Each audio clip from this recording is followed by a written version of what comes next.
Hello everyone, and welcome to The Man Behind the Curtain. I'm Randy Young, the guy in the red shoes, and I've been in the video production business my entire career, and it's taken me around the world a few times. But more importantly, I've had the opportunity to work with some of the most creative people in television, and boy do they have stories to tell about the business and the people who make it happen. We've always been told, ignore the man behind the curtain, but you can talk to me.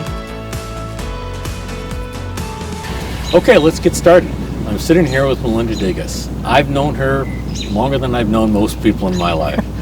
She's an excellent stage manager, and she's going to help us understand what that's all about. Hi, Melinda. Hi, Randy. How are you? Doing great. Yeah? So tell me, what does a stage manager do? Stage manager collects the most recent trail maps and puts them together into the most accurate trail map. And then I read the driving directions out loud as we proceed along the trail. So it's as simple as taking a hike? Yes, once everybody agrees to what the path is and what the sequence of events is going to be, yes. So how do you make that happen? How do you get the sequence of events right with everybody? Well, that starts with pre-production with the producer. I don't do any pre-production. I just come in when the show is ready to be done a few days out. And hopefully the producers put together a show flow, which is basically an agenda for how the show's going to go. They have the scripts that they can print out. They have 6-ups or whatever, and I'm going to put together a show book, which is my trail map. And then I'm going to rehearse the crew in those sequences. And so we all agree that video 5 is this. Yes, we have video 5. Yes, we have that media. We check it all. We rehearse it once with the presenters, and then we do it. Simple as that, nothing to Just like that. You have to do your homework, though. How did you start? Where did you get your start? High school theater, Yeah. way back then. So choir and high school musicals, and then I got a scholarship to Ohio University, an acting scholarship. So I got my BFA in theater from Ohio University in 1979. And from there, an alumni got me my first job out of college, which was house manager at Missouri Repertory Theater in Kansas City, Missouri. So legit theater. Right off the bat. Was that the dream? Yes, I think so, because I didn't have another plan, really. I was really excited when I found out that you could go to college and study theater and get a degree in theater and maybe have a profession in theater.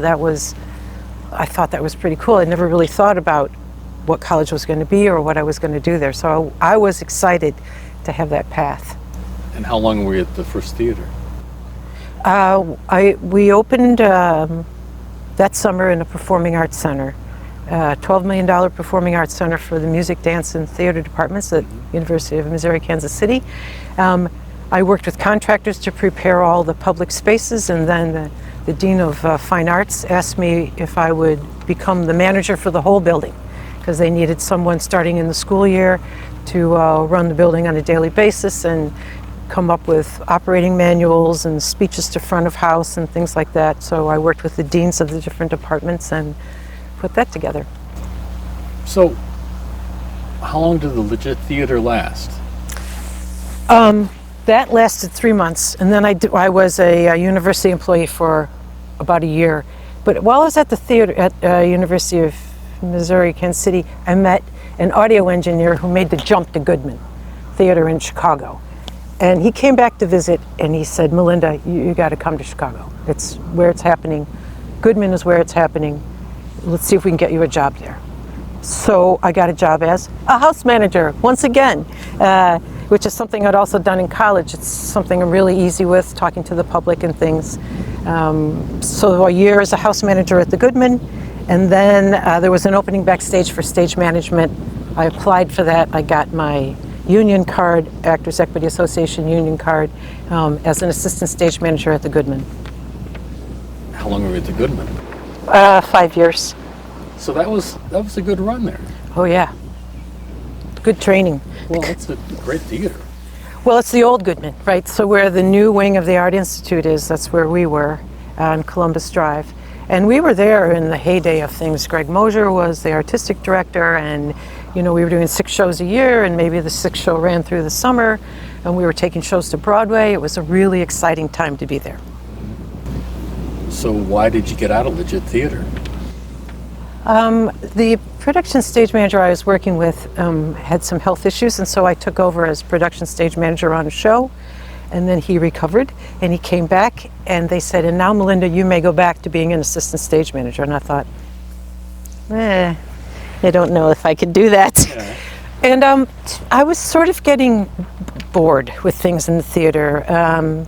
Just felt like there was something else I could try to do, and other friends of mine had made the jump to video production. Local commercials, training films, things like that, where our skills in script coordination and things like that, they roll right over into that industry. You know how to do something on time, you know how to be on a set, you know how to handle performers. All your skills in theater really roll over pretty well to that. So the technical director at the Goodnight Theater, David Graham, made the jump into this business before we did, and he came back and visited and said, what are you doing this summer? I said, well, I'm working as a temporary secretary, and I'm also, doing production assistant work and stylist work. He goes, well, I've got this Avon job, and I need someone to set up this place for me. When the ladies come out of the main tent, they're going to go into this room, and they're going to look at all the things they've just seen. And I said, okay. I said, I can do that. And he said, okay, so it pays $350. I go, okay, $350 a week. He goes, $350 a day. I went, oh, tell me more. I heard that story a lot about $350 a day versus $350 a week coming out of the theater, right, into broadcast or corporate shows and that sort of stuff. And you had the same sort of experience. Right. But you have to negotiate your own rates, right? There's no union protecting you. You set your own day rate. You have to write your own invoice. You have to keep track of your own hours. And you have to go chase the producer for payment. No one is posting bond or, against your salary. So as an independent contractor, it's the Wild West. Well, you're running your own little business. You are, oh yes. Did you have difficulty learning all that? The paperwork, yes. What had to be done when? Well, and the fact that you get paid in 1099, you have to keep track of your own taxes. And if you're not incorporated, you have to pay estimated taxes every quarter. If you don't do that on time, you're penalized. It's not free money. And you don't get all of what that check says. No. So it's the back office stuff that I think trips up a lot of people.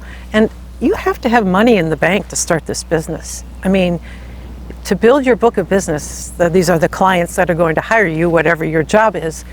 In my experience, it takes a couple of years to do that. So you either need a spouse or a partner who's supporting you, or a family, or you've got some savings, or you've got some kind of survival job. Like for me, it was temporary secretary work. So I could say to Elsie, oh, I have a show next week. I can't come in. Okay, well, let us know when you're free. Love having you.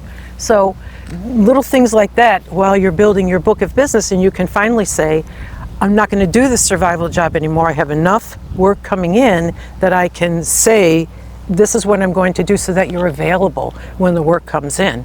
Because if you have another gig and you can't get away from it, and now this opportunity came in and now you can't take it, you may have missed the chance to build a client. Right. Let's take a step back. You started in high school. Is that where, do you think it caught you there? Do you think you got the little dink on the head, and this is what I'm going to do, this is what I want to do, this is what I love? I felt most at home there. It was a way of belonging. For those of us who aren't athletically or big sports people, being in the choir, being in theater was a way to be part of a group, and especially choir, if you went to state competitions and stuff, you could bring honor to your school without, being on an athletic field, and still be part of a team and really contribute. So How would you describe the feeling of deciding this is what I want to do?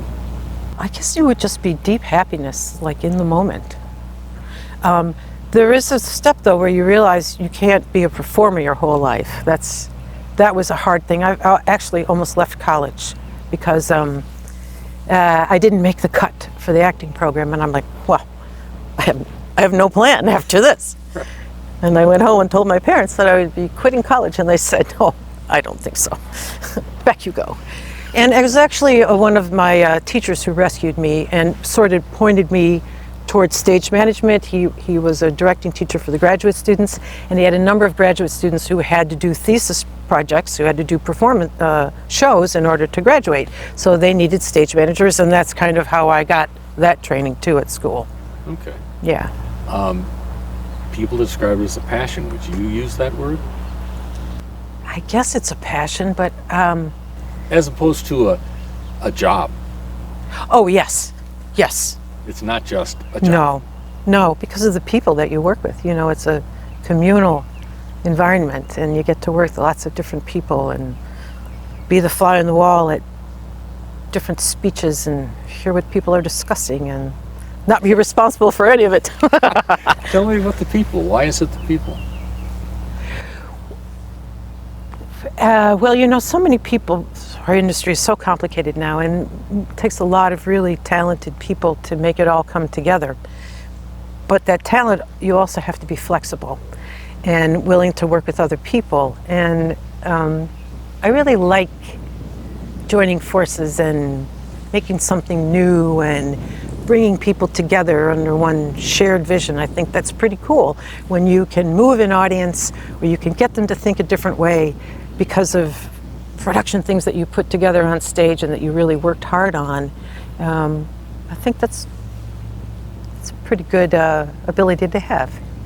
Everybody's a little different. Everybody has a different way of doing things. And our boss is always the executive producer or the producer of the show. Right. How do you get along with those people? What's your philosophy there? I like a producer who's done their homework, who has a real strong sense of what is the show. They've prepared the documents. Their ducks are in a row. Videos are ready, voiceovers are, everything's ready to go. They have a clear, strong image of what they want the show to be, and they're ready to help us get through it. So, do you feel it's your job to just do what they say, or do you want to add things to it? well, I always add things. I'm always trying to make it better, just because, you know, you and I have done hundreds and hundreds and hundreds of shows together. We've got hours of production experience. Perhaps we've seen someone do it this way before, and if they changed it just a little bit, it would have been a lot better. So I'm always trying to improve things, especially stage moves. You never want to stop the show, right? Anything that stops the show stops the audience's attention, and now we have to work so hard to get their attention back again. So anything that can streamline tight cues, everything tight, but you still want the audience, the live audience needs time to respond as well, though. You can't just keep slamming the show down their throat, or they go, all right, I'm just not in a hurry. Yeah, I'm just not going to participate anymore because you don't give me a chance to give you any feedback. Right. Do you think that includes creative changes? It might be things like I'd like to bring the music in as a little bit of an underscore bed, so it's not just such a chop off at the end. It usually has things to do with timing, because I don't just call cues, I have to call the timing of the cue so that we ride the moment of it. Sometimes music selections are wrong. I'll suggest a different music selection. What if that leads to creative differences? Feedback. How do you manage those? Ultimately, it's for the person who pays the bill. It's their final say. As long as it's not offensive or hurtful in some way, I'll do it. And yeah, the thing is, I'll express my opinion once, and if it's brushed off or it's, nothing, enough from you, Melinda, okay? You don't want to put up a fight for your idea? No, because it's not my show. It's not my show. Could it be better? Yes, it could. But if you're wedded to this idea, then I'm going to let you do it that way. So your job is to tell them that, yeah, we'll do it. There's maybe a better idea we might want to try? Right. Do you think those ideas are listened to and sometimes accepted? we get a chance to try them out. Like one time you and I had one where we had multiple cameras and they were shooting everywhere, and it's like, what if we just don't use all the cameras? Just because we have all the cameras doesn't mean we have to take all the cameras to the screen. Just things like that. Well, but the shot list, I understand, producer, that you had an image of how, but here's the camera people that we have. Here's the angles that we have in the ballroom. Here's how the performer is moving. We can't ask the performer to stand stock still so that we can get 6 different shots of her. No, she's a performer. She's got to move. Right. So I fight for what I think is right, but there's a point where it's just not worth it anymore because we have to get past this point. There's probably other things we need to discuss technically, or other things we need to get through, and it's not worth dying on the sword. None of this stuff is worth dying on the sword for. What about changes? We both see changes come along constantly. Yes. Does that faze you at all? No, they can't. That's the way it is now. That's the way it is.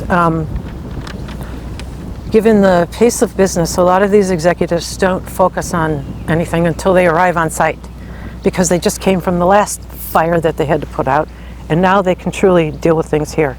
So the first script you get might not be the script that you're going to get, might not be the deck that you're going to get. There might be 3 more videos added. It's fine as long as we have a time to check those. I mean, I've had situations where people are slamming stuff in during walk-in to watch out. And then we go roll that opening module, half a volcano, half a rocket, half an ocean wave, because the machine just went, I can't deal with it. And until we can get up there and reset everything, this is what we have until we get to intermission or first break. That leads me to ask about disasters. Yeah. They happen. What's the most interesting one you've had? I think you and I might have been on the same one. It was for Abbott, I think, back in the days of glass-mounted slides. Yeah. And they were talking about the history of Abbott in Chicago. And we had a history module that started with the Great Chicago Fire. We take the house lights down, we roll the module, and it's like a little campfire here, a little thing here. Audio track is going, but the picture is oh so wrong. And our producer is on headset, Jan. She said, Melinda, you have to stop the show. And I'm like, what? If you don't stop the show, I will stand up and do it myself. I'm like, okay. And I turn to Mario, because all our tracks come from audio, and I say, Mario, stop the tape. He goes, what? I said, stop the tape. She said, now you have to make an announcement. And I said, I pick up the God mic and I say, ladies and gentlemen, we're having a few technical issues, but this opening module is too important to get wrong. Please give us another chance. Please play some music, Mario. So then, play the music, and now we have to watch Bruce Smirch climb the towers and reset all the machines in silhouette to 0. We back it up, we back it out. We stand by, ladies and gentlemen, we're about to try it. And then it works. And the audience is already clapping. They're already clapping. They're so involved in what has happened. But you got them involved. Yeah, well, and you have to, we always have that, I always have a live mic so that I can stop someone saying, and now please welcome, oh no, excuse me, I think there's a video next. Oh yes, right, Melinda. Oh, thank you, Melinda. Yes, let's watch that video. It's only the launch of the product, but that's okay. That's right. So it's just things like that, and you know, you get through those moments and you can't dwell on them because there could be another moment just like it around the corner.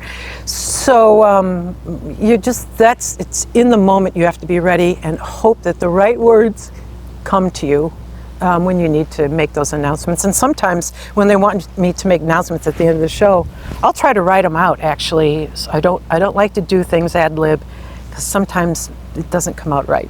It almost never comes out right. I hate doing that. Yeah. All right, so you went all the way back to glass-mounted slides. Where's the business today? What a change. Yeah, but still, there's nothing like, do you remember, once we got into projection and screens and stuff, somebody actually did a glass slide module one time. And the colors that came through, light through film, colored film, there was no image like it for sharpness and clarity and color and trueness of color. It's unbelievable, but you know, nobody has those programming skills anymore, and you just...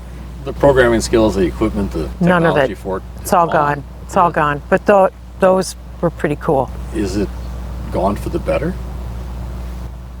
Yeah, it's too labor intensive. Remember, because we had to make art, paper art, that was shot on 4-ox stands and bracket it out, and so we could put it into slides and create that movement through the bracketing of the shots of movement on the screen. Well, it's like making old-fashioned animation. Yeah, right. Yeah, that's what it was. Yes. So what do you think of the screens today and the technology today? It's a lot of programming. When you put a big video wall up on stage, now you've got to fill it with programming. The background needs to be filled, the slides need to be filled. It's a big wall of information that needs constant feeding. And there's no more lighting. It's like, what does lighting do anymore? Lighting, we used to have sets that gave us shadows, and we actually moved scenery, and we brought things on stage, and we changed the look with physical scenery and lighting. And I kind of miss that, the theatrics of it. So you miss book shows? Book shows were fun. Book shows they were fun. Big time fun. They were little operas on stage. Yeah. I think the shame of it was we only ever got to do it once. Right, we didn't repeat it. Maybe you do it 2 days in a row or for a different wave the next week, but you got to work and then do it. Right, and we would rehearse. I mean, we had union actors on contract, 2-3 weeks of rehearsal, and then a couple days on site to rehearse and pull it all together. Nobody has the time to pay live actors anymore, or to give them the chance. If we do it, it's some second city troops or people who are studying scripts in advance and can just pick up corporate scenes real quick and do them, or role play. Has the industry suffered because of that, do you think? Do you think the information is delivered better now? The presenters, I think, they need to keep their messages short, because people's attention spans are just... I love the TED Talks that are, 18 minutes. Yeah. If you can't get it across in 18 minutes, you haven't prepared. Where's the business going? Where do you think it's going to go? Any company that needs a sales force will always need to get them together, I think, in some way, right? So we have pharmaceuticals and other insurance companies, any kind of direct marketing, because those are skills that are passed person to person, just like a musician, just like an artist. Sales skills are person to person. I love how you did that, but next time try this, this, and this. It's really a one-on-one situation, and that's what those breakouts are. That's why you train with your regional manager and stuff, so that you become more solid in your selling skills. And I don't think you can get that from YouTube video. I think that's a human thing that needs to happen. So you don't think the gathering of meetings is going to really take a hit? No, because people need to get together, especially... Well, there's a community involved. There's a feeling. There's a effort that you've done it, I've done it, we've done it. It's a team, and it's a release for the team a lot of times. We reached our sales goals. Let's celebrate. There has to be a release, because they're constantly being pounded with, this is your goal this year, and oh, that's great, but it's got to be more next year. It's like they're never satisfied. So, talk to me about the future of people. How often do you work with younger people? They're coming in all the time. You just have to look for them. We did a show last year, and there was a young PA, dressed to the nines on a Saturday. I'm like, already I'm interested in you, because you showed up ready to work on a Saturday afternoon, on a Saturday morning at 10 a.m. when the rest of us are rolling in hoodies and jeans and tennis shoes. So already it tells me that you're very interested in presenting and how you present. And that's Chloe. And so, she's finding her way in this industry, started as a PA, but I'm sure is going to be a coordinator. Wherever Chloe decides to land, that's where she's going to be super effective. But new people are coming in all the time, I think. But they come in through the PA route, And if anyone is interested in what I'm doing, then I make sure they come over and put on a headset and sit next to me, and I'll show them how I mark my book and how I organize information. And do you think you do it old school, new school? What's your philosophy? Old school, paper, because paper doesn't crash. You can spill a Coke on my script, and I can still call a show from it. And I can walk away to lunch, and no one is going to steal my 3-ring binder with my scripts. Pretty sure. And changes come to you. Changes are not Wi-Fi. Changes come to you in paper. Here's his new script. Here's his new deck. It all comes paper. Maybe you get the paper, you know? So changes are coming paper, and that's how I deal with things. I don't, some people put their cues on, I guess they do their own running order of cues. So now and I have so many sources I have to look at. Everything I need has to be on the paper. That's how I do it. I don't know how other people do it, but a lot of people are using show flow and computer, outlines and rundowns on computer and keeping up with it that way. I agree with you. I have pencil and paper. Well, and the way you've organized show flow may not be the way I read information. I use symbols, because scripts come to me in all different formats. They come in Microsoft Word, they might come as bullets, they might come as somebody scribbled, it might come as an email that's like, here's their speech. So I have to read through there and find where are the cue points that I need. And then I'm gonna draw a triangle for audio, a circle for lighting, squares for everything else, and I'm gonna write my little hieroglyphics that tell me, at this point, this is what I need to say. And then I'm gonna look for my next cue point, and that's what I'm gonna say. But I need time with the paper to do that, to pull that information out and mark it, and mark my trail points, right? Right. Here's turn right here, turning left here. Only some of us are turning left here. Some of us are getting ready to turn right over there. It's like timing and all that stuff. How do you keep track of all that? I don't know how you do it if you don't put it on paper. And the other thing is like write it on, well, Linda, we have to remember to do this. Okay, sticky, sticky, sticky. Slap it on the preset page for that. Now that note is right where it needs to be, right? So, and I don't have time to put it in a computer. When I started in this industry, there were no computers. So it wasn't part of my MO at all. I use the computer as a tool. It's a hammer. But when it comes to the script and the show, I'm with you. I write in hieroglyphics. I write the symbols because it's a picture. I know what that picture is. I know what that symbol means. I don't have to read words. I don't have to read bad handwriting. Right. Because we look at words. That's all our scripts are, is words. It's just a sea of words. But doesn't it drive you nuts that you get the different formats? Like you said, Microsoft Word, some of it's email, some of it's handwritten stuff. That's why I'll always take the first script that they give me, because it usually comes Microsoft Word. It's a very easy document to follow. It's not teleprompter that's like page, turn the page, turn the page, turn the page. Oh, there's only 10 words on this page. Where's the cue that I need? Yeah. So I'll always take the first script that they offer me, because pretty much they're not going to change it too much. They might strike out some sentences or whatever, and I'll be happy to go in and just do that by hand. I don't need to. What's the craziest request a producer's ever made of you? Well, there was one time where I had to say no. It was an auto show in the early 90s, back before computers were really controlling automation quite the way they normally would. And it was for the Thunderbird launch, and we had a bridge up in the rafters that came down. The vehicle is going to come down, hit a turntable, and pivot from here to here. And they were going to give the cue line, run off stage, get in the golf cart, take the elevator up, get in the thing, get in the car, and then do this move. And I figured it would take, I timed it, it was going to take at least 3.5 minutes. Safely for this executive to go right up, make sure my technician was, yes, he's safe, and they're like, no, he only has 30 seconds. And I go, well, I'm not going to call the cue until I'm sure he's safe in the car. You can't do that, I said.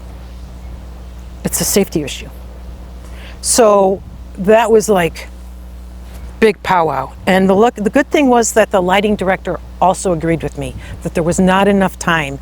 Thank God. Someone else stood at my shoulder and said, I agree with her. This is not the way to do it. So here's what they ended up doing. They put the reveal at the top of the show. And it ended up being, the press went crazy. Oh, what an unusual way to start the show. Totally unexpected. The reveal was at the top of the show. It's like, and it was safe. It was impressive, and it was safe. So safe and sanitary always. And you have to be willing to say no. It's like, this is not surgery. We're not saving anybody's life. And, I don't want anyone to be offended. And I don't want anyone to be hurt or injured or killed or any of that stuff. So that's None of that would be good. none of that would be good. The changes in the industry and how we're facing things and how we're, like I say, at the autumn of our careers, are you finding it difficult to manage the different changes when they come to you with, we're going to do this, something that you've never heard of before? The biggest change for me was when stage managers had to start calling screen presets. Like in the early Intel demo days, when there were sources coming in from all over, not just graphics and videos, but it's like, this demo is going to be preset 6, and then the backup for that's going to be this. I'm like, wait, I'm a stage manager. I only call lighting, sound, and scenery. And Francine said, not anymore, you don't. France, you have to learn to call presets, because we've got 6, 7, 10 cameras. We can't call the screens too, meaning you, the video directors. You have to take this on. So that was a huge, in terms of rolling over to the new digital age, that's how it affected me the most. Mm-hmm. Anytime there's a source change on screen now, I'm involved, because I'm calling that source switch. Even if it could be multiple times within a paragraph, and I might have to do other cues in between while I'm calling all those things. So working on your book and writing your cues in your book and getting your timing in your book is so important. Then it allows you to relax and just call the show. You can trust what you've written. You're not trying to make something up along the way and go crazy like, oh, I can't remember what the preset is for this. You don't have to remember because it's written down, And some stuff you do have to make up on the fly. Oh, it's not ready. Then I need to go to preset, and there is my list. 4, please, thank you. Do you think that younger people coming into the business appreciate the work you did years ago to set it up to be what it is today? Probably not. I don't think, how could they know, And there's, it's interesting because people are coming into the business who are show callers, but maybe not stage managers, don't have a lot of live show experience, either in theater or in corporate, but they've listened to some calls and they can organize the information, and maybe they come from a video background, so they have a little bit more sense of sequencing. Stage manager to show caller, it's not intertwined, it's not the same thing. How do you find the difference there? To me, it's the whole production. It's the whole, I'm kind of speaking for the crew. I don't own them, I don't boss them. I'm locutus, I do the speaking, but it doesn't mean that I have all the information or that I'm like the end-all be-all of everything. Talk to me about crew for a second. How do you manage your crews? How do you get along with them? I'm going to assume that you're sitting in that chair because you're really, really good at what you do. I'm going to give you the information that I need, that you need, the documents that you need, and then I'm going to dive in and hoping that you can follow along with my calls. I'll check and make sure. I won't start a tech rehearsal until you have the media that you need. Have we recorded all the voiceovers and all that stuff. But I'm going to assume that everybody's ready to jump in the pool and play along. As soon as we all put on headsets, we're going to start marching through the show, and I'll just start it like I would call a show. Okay, start house, whatever it is, march through it. And I want your attention and your cooperation, but I'm going to assume it's there. I'm going to assume that you're all A students, and then I'm just giving, the lesson for today. Okay. And what happens when you run into issues, run into problems? I will discuss to a point. If I think it's going to be a big discussion, maybe I take my headset off and you and I have a discussion face to face. I never want to insult someone or be rude on headset. Production channel is the channel that's super safe, super clean, because you never know who's listening. Could be an executive, could be an account executive who takes off her headset, puts it on the CEO and goes, oh, you have to listen to Melinda call the sequence. It's so cool. And if Melinda's like ripping it, that's a bad thing. So you never know who's listening, and people are trained to listen. They're not there goofing around. I mean, I want them to listen and to be aware, so I don't need to assume that no one's paying attention to me. No, they are. So that's why we're here. That's why we're here. Speak to me in a normal tone of voice. If everybody's shouting and screaming, then we're not solving the problem, whatever that immediate problem is. Problems have to be solved and the show has to go on. Yes, and a lot of times, the thing we think the video's not ready, well, then we'll just keep going. The audience doesn't know we're supposed to play a video next. The audience doesn't know anything. No. And as long as we don't egregiously stop the show, and even if we do, we'll just own up to whatever it is. Stop the show, you owned up to it, and you got them as partners. Yeah. So it can happen. Yeah. You've gotten me as a partner for years. And I appreciate everything you've said. This has been a master class. Oh, good. And I really appreciate it. Thank you very much. My pleasure, Randy. Anytime.